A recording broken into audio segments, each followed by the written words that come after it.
C'est avec Jérôme Drunat, directeur général de l'APAGL, que nous allons passer les minutes qui suivent. Nous parlerons de l'évolution la plus récente du dispositif Visale qui s'ouvre désormais aux travailleurs saisonniers.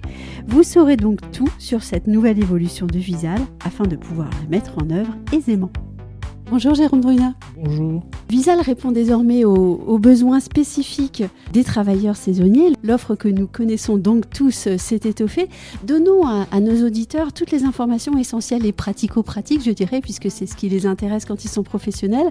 Visale est donc ouvert aux travailleurs saisonniers. Sous quelles conditions ? Peut-être avant de parler des conditions, parler du pourquoi en fait on a adapté ce dispositif, pourquoi les partenaires sociaux en fait se sont intéressés à cette question, qui est une question en fait assez centrale, la question du logement des saisonniers. En fait, c'est pas une question anecdotique, parce que en fait, il y a deux dimensions dans cette question, une dimension sociétale et une dimension économique. Sociétale parce que souvent c'est le premier accès à l'emploi des jeunes. Oui. On constate que en fait, 45% des jeunes de saisonniers ont moins de 26 ans, alors que dans le secteur privé, ils ne représentent que 19%. Donc c'est souvent par là qui rentrent dans le marché du travail et qui apprennent en fait c'est quoi le marché du travail. Une question également sociétale, dans le sens où aussi la pénurie de logement pour ces salariés en fait a conduit à beaucoup d'excès en termes de qualité de logement, en termes de modalités en fait d'habitation de ces travailleurs saisonniers. Et donc, c'est un enjeu sociétal important. Et je crois aussi qu'il y a un enjeu économique aussi primordial parce que beaucoup de territoires dépendent en fait de ces travailleurs saisonniers. La dynamique des territoires, en fait, beaucoup de territoires dépendent de cette dynamique.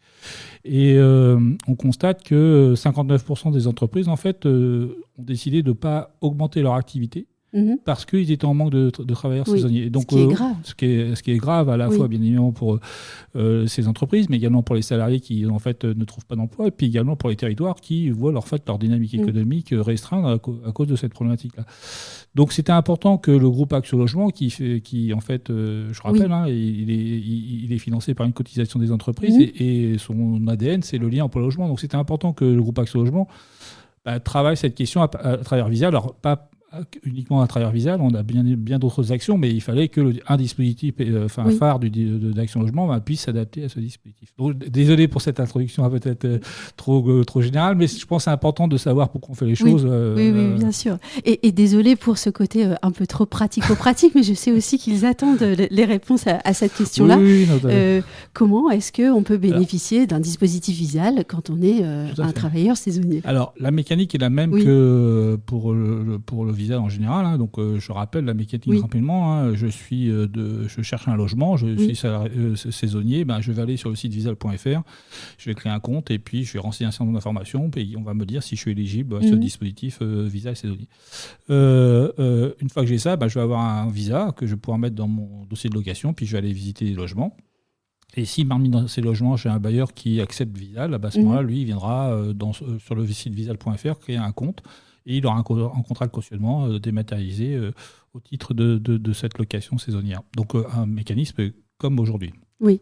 Les adaptations qu'on a fait, en fait, par contre... elles sont quand même très intéressantes. Oui, alors elles sont intéressantes et elles sont adaptées à cette question des saisonniers, parce que c'est pas pareil de loger quelqu'un de manière pérenne que de loger quelqu'un pendant quelques mois. Donc, il fallait trouver effectivement des adaptations. Donc, la première adaptation, elle concerne les bénéficiaires.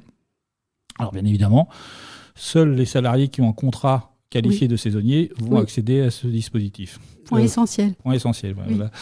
Oui, parce que souvent, on se croit saisonnier, mais on n'est pas saisonnier obligatoirement. C'est pour ça que je le dis, c'est quand même essentiel. Donc, c'est un point important. Deuxième adaptation qu'on a faite, c'est qu'il n'y a pas de condition d'âge. C'est-à-dire que je peux être retraité et bénéficier du visa saisonnier, parce qu'on constate dans les chiffres qu'effectivement, des retraités... Alors souvent pour compléter la retraite, ou aussi parce qu'ils veulent une activité. Il y a différentes motivations. Rester dans la société. Mais souvent c'est pour compléter sa retraite. Donc il y a pas mal de retraités qui font des travails saisonniers. Donc là, Visale aussi est ouvert à ces bénéficiaires-là. Également, en fait, on a souhaité aussi concentrer notre action sur les bénéficiaires qui n'habitent pas dans le même bassin d'emploi où ils font leur travail saisonnier. On estime, il y a plusieurs chiffres sur les saisonniers. En fait, cette population n'est pas très très bien connue, mais 36% en fait des saisonniers n'habitent pas dans le bassin d'emploi où ils travaillent. Elle est plutôt nomade en fait, cette population. Absolument. Donc, on a souhaité, nous, pour l'instant, agir sur ces personnes-là, en fait, qui n'habitent pas dans leur bassin d'emploi où ils travaillent. Et donc, c'est la condition, c'est qu'il ne faut pas avoir sa résidence principale dans le même bassin d'emploi où je vais faire mon travail saisonnier. Oui. Donc voilà, pour les bénéficiaires, voilà les principales évolutions. Est-ce que sur la durée du bail, évidemment, là, on est sur une durée de bail plus courte, et ça aussi, c'est quand même une innovation. Alors, oui, effectivement, en fait, sur les garanties, maintenant, effectivement, sur les garanties, on a fait beaucoup d'innovations. Première, effectivement, sur l'innovation, c'est sur la durée. Donc, avant, dans le visa classique, dans le parc locatif privé, on prend 36 mois de loyer sur la durée d'occupation du bail. Et bien là, on va réduire, on va prendre entre 1 et 9 mois maximum, parce qu'on sait que la durée d'occupation, en fait, de saisonnier est beaucoup plus courte. Donc ça, c'est une première innovation. Deuxième innovation qui est, à mon avis, majeure et très importante, c'est sur la dégradation locative. Dans le parc locatif privé, Visal prend 2 mois de loyer pour les dégradations locatives, en plus du dépôt de garantie.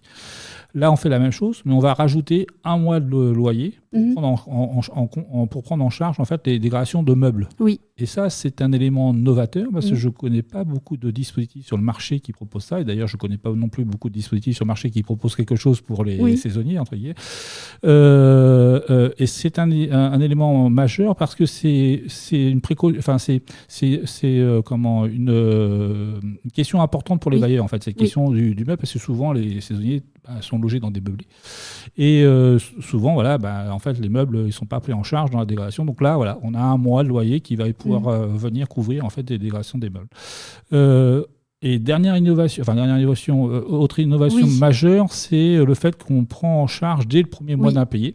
Parce que, bien évidemment, la durée étant plus courte, alors je rappelle, en visa classique, il faut 2 mois d'impayé pour pouvoir en fait, déclarer son impayé. Et bien là, ça va être dès le premier mois, si l'impayé est supérieur à 50% du loyer, à ce moment-là, on va pouvoir déclarer. Et ça, c'est un élément aussi novateur et important pour les bailleurs. Et enfin, sur la typologie de logement, je crois qu'il y a aussi des belles évolutions. Alors, effectivement. Donc, on était le Là, bénéficiaire. on repart sur l'aspect sociologique, mais il est central. En fait. Tout à fait. On était sur les bénéficiaires, on a été sur la garantie. Puis maintenant, effectivement, sur les baux ou les bailleurs, on a également évolué parce qu'en fait, on s'est adapté à ce qui existe. Alors, on peut discuter de ce qui existe, mais il fallait s'adapter, bien évidemment, à la pratique du terrain. Et la pratique du terrain, c'est que les saisonniers, ils se logent un peu partout, malheureusement, aujourd'hui, à la fois dans des mobil-homes, dans des campings, avec des solutions gérées par des associations. Enfin voilà, donc c'est assez divers. Donc aujourd'hui, Visal, en fait, pour ces saisonniers-là, va s'ouvrir à tous ces types de logements, à l'exclusion des tentes, des cabanes, en fait, tout ce qui ne va pas en fait correspondre à un habitat en fait d'une qualité correcte. Également, on s'ouvre à tout type de baux. C'est-à-dire, on a à la fois des baux meublés, on va pouvoir aussi avoir du bail mobilité, on va avoir aussi des conventions d'occupation.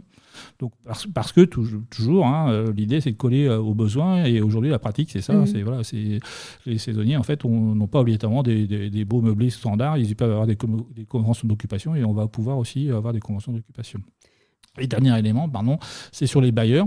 On s'ouvre, tous les types de bailleurs peuvent maintenant mobiliser le visage saisonnier. C'est-à-dire les administrateurs de biens, les particuliers, les associations, les collectivités locales, que je sois aussi considéré comme logement social. Enfin voilà, parce que en fait toujours pareil. En fait, l'idée c'est d'être au plus près de la réalité du terrain.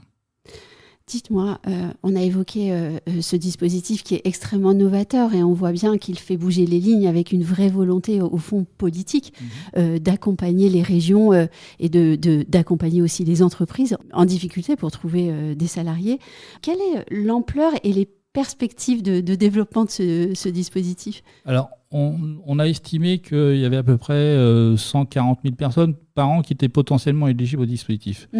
Et d'autres objectifs l'année prochaine, parce que cette année c'est le départ, donc on va pas se donner d'objectifs, on va regarder comment ça se passe. Et puis surtout l'idée c'est un peu toujours l'ADN de Visal. On a toujours cherché à s'adapter, à analyser ce qu'on fait et à trouver en fait les solutions quand il y a des freins. Donc cette année on n'a pas d'objectif particulier, mais par contre l'année prochaine on veut faire 5000 contrats pour pouvoir accompagner ces salariés.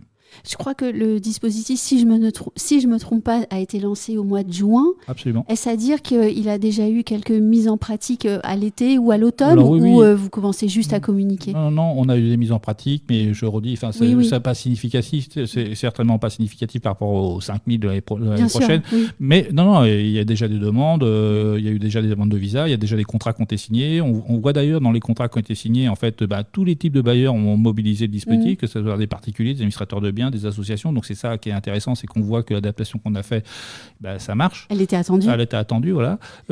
Donc les premiers résultats sont plutôt positifs. Alors même si en termes de chiffres, ça reste très faible, mais en termes qualitatifs, ça semble que on a eu raison de faire ces adaptations parce que ça répond à un besoin. Vous avez eu déjà des retours, en fait. Absolument. Oui. Y aura-t-il chez Visale des développements futurs complétant ce dispositif ou bien même d'autres projets ?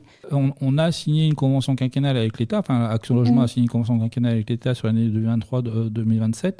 Et dans ces conventions quinquennales, oui, il est inscrit l'étude de possibles nouvelles ouvertures, en particulier sur les travailleurs indépendants. Mais voilà, pour l'instant, c'est à l'étude et on verra si effectivement... Alors, sachant que les travailleurs indépendants, aujourd'hui, pour les moins de 30 ans, sont éligibles au dispositif. En fait, la question se pose principalement sur les travailleurs indépendants de plus de 30 ans. Oui.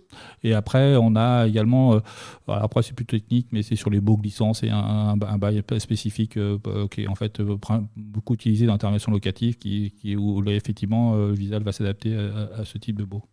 Alors, dernière question, vous avez communiqué l'année dernière, l'année précédente, sur le nombre de contrats Visale signés, et je crois que c'était toujours une immense satisfaction chez Visale de voir ce nombre croître et toujours aller plus avant. Est-ce que vous avez une dernière estimation ? Et oui, en fait, c'est pas trop le chiffre qui nous intéresse, c'est l'impact social en fait qui nous intéresse. Alors effectivement, plus il y en a, plus on est content parce que plus l'impact social est important. Et malgré un marché locatif en berne, je rappelle que, les estimations aujourd'hui, on estime que le taux de rotation a baissé de 5 à 6 points dans le parc locatif privé, ce qui fait 400 000 à peu près emménagements en moins par an. Malgré ça, en fait, sur les 3 premiers trimestres de l'année 2024, en fait, Visale on fait plus 10% de demandes de visa et plus 9% de contrats.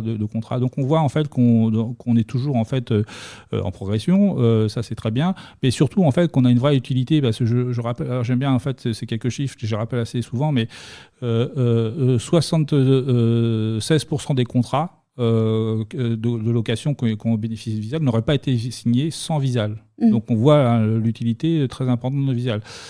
79% des bailleurs ont modifié leurs critères de sélection habituels. Vous savez, les fameux inférieurs à 33% de taux d'effort et un CDI. 79% des bailleurs ont modifié ces deux critères-là grâce à Visale. Donc, c'est ça qui est intéressant dans le dispositif. Certes, le nombre est important, mais ce qui est plus important, c'est en quoi on accompagne en fait un certain nombre de bénéficiaires. Et on voit que, effectivement, on accompagne des bénéficiaires qui, certainement, en fait, n'auraient pas trouvé le même logement, pas la même localisation, ou n'auraient pas éventuellement trouvé de logement. Et puis vous insufflez cette petite dose de confiance qui est si importante. Alors absolument, oui. Et on voit, effectivement, la confiance est importante. Et on le voit d'ailleurs dans nos chiffres de satisfaction. 95% des bailleurs sont satisfaits. 78% des locataires ont déjà recommandé au moins une fois Visale. Donc on voit que la confiance est là. Alors après, certes, des fois, il peut y avoir des petits problèmes, mais globalement, en fait, le dispositif fonctionne très bien. Que diriez-vous aux professionnels de l'immobilier qui nous écoutent ? Visale se veut comme un complément de solutions déjà existantes. Par contre, je pense qu'un élément important qu'ils doivent avoir en tête, c'est que Visale est quand même plus sécurisant que la caution personne physique. Et ça, c'est un élément, je pense, qu'ils doivent avoir en tête dans leur choix en fait, des systèmes de sécurisation qu'ils veulent proposer à leurs propriétaires. Et on a beau le répéter, mais c'est vrai que ça a du mal à s'inscrire dans les pratiques parce qu'effectivement, on a toujours cette image de la caution personne physique étant très sécurisante. Or, aujourd'hui, rien ne vous garantit que la caution personne physique sera en capacité de payer les impayés de loyer au moment où les impayés vont arriver. Et surtout, il faut la mettre en œuvre. Et surtout, il faut la mettre en œuvre. Et surtout aussi, il faut trouver une caution personne physique qui va répondre aux mêmes critères que vous imposez au locataire. C'est-à-dire qu'il n'est pas un taux d'effort supérieur à 33% et qu'il soit sans CDI. Or, souvent, la caution personne physique, c'est souvent papa, maman, par exemple, pour les étudiants, ils ont souvent des charges de remboursement de leur logement s'ils ont acheté leur maison, où ils ont également des loyers. Et donc, c'est compliqué, en fait, de répondre à tous ces critères. Et je sais aussi que que vous comptez beaucoup sur vos ambassadeurs. Alors effectivement, on a ce programme ambassadeur qui marche bien et qui effectivement nous permet, au sein de la communauté des professionnels de l'immobilier, de mieux se faire connaître et surtout de faire connaître l'utilité du dispositif. Enfin, moi, je suis très attaché à cette question d'utilité sociale. En fait, c'est bien ça qui nous fait avancer. Et c'est pas, alors le nombre est important aujourd'hui, mais l'utilité sociale est beaucoup plus importante pour nous. Et l'utilité sociale, eh bien, on la voit encore avec ce dernier élargissement de Visal vis-à-vis des travailleurs saisonniers. Et quand on imagine et quand on constate toutes les innovations qui ont été faites pour adapter le contrat, c'est assez impressionnant. Oui. Beaucoup de travail juridique. Absolument. Merci beaucoup, Jérôme Brunner. Merci beaucoup.